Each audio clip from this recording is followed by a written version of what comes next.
Welcome!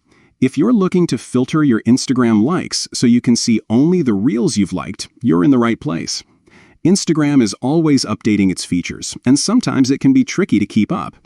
Today, I'll walk you through the latest way to filter your liked posts by Reels only, making it super easy to find your favorite short videos. Let's get started. First, open up the Instagram app on your phone. Make sure you're logged in to the account you want to check. Once you're in, head over to your profile by tapping your profile picture in the bottom right corner. Now that you're on your profile page, look up to the top right and tap on the menu icon, the three horizontal lines, also known as the hamburger menu. This will open up a list of options. From here, tap on Your Activity.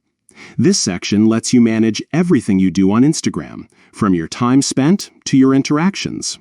Next, tap on Likes. Here, you'll see all the posts you've liked, but by default, it shows everything: photos, videos, and Reels all together. To narrow it down to just Reels, look for the option that says Filter by Content Type. Tap on it, and you'll see a list of different content types.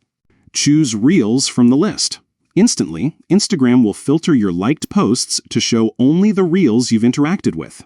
Now you can scroll through and revisit all those creative, funny, or inspiring Reels you've enjoyed. That's all there is to it. With just a few taps, you can easily find every Reel you've liked without having to scroll through everything else. If you found this guide helpful, don't forget to like and subscribe for more up-to-date Instagram tips and tricks. Thanks for watching, and see you in the next video.